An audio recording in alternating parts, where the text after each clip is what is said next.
High, আমি বৈশাখী। আশা করি সকলে খুব ভালো আছো এবং সুস্থ আছো। চলো, আজকে তোমাদের আমার সঙ্গে নিয়ে যাব মহাবালেশ্বর। অ্যান্ড হ্যাঁ, এই মহাবালেশ্বরের যে ছোট্ট মিনি ব্লগ করছি এটা বাংলাতে করব, কারণ হিন্দিতে অনেক ব্লগ আছে।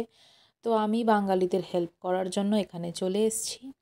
পুনে বা মুম্বাই থেকে তোমরা মহাবালেশ্বর ট্রাভেল করে যেতেই পারো।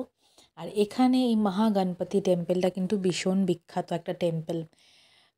গণপতির যে এখানে পিলগ্রিমস হয় তার মধ্যে এটা একটা। ঠিক আছে।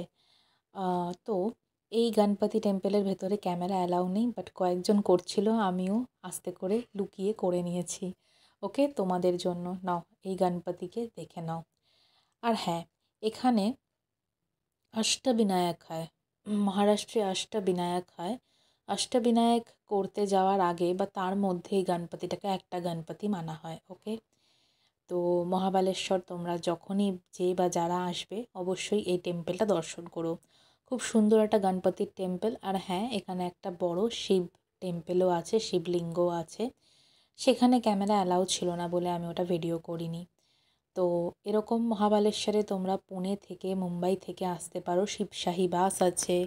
এছাড়া আরও আই থিঙ্ক সরকারি বাসও আছে। তো মহাবালেশ্বরে আরও অনেক কিছু আছে, সেটা হচ্ছে প্রাকৃতিক সৌন্দর্য, পাহাড়। আর আমরা একটু একটু করে পাহাড়ে উঠছি।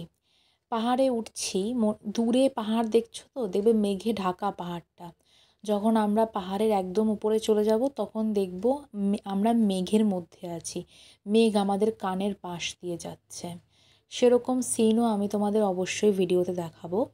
এখন এই গণপতি টেম্পল দিয়ে আমি মহাবালেশ্বরের আমার জার্নিটা স্টার্ট করেছি। তোমাদের যদি ভালো লাগে আমায় কমেন্ট করো, লাইক করো, আর আমার চ্যানেলটা সাবস্ক্রাইব করো, আমার সঙ্গে থেকো। Thank you.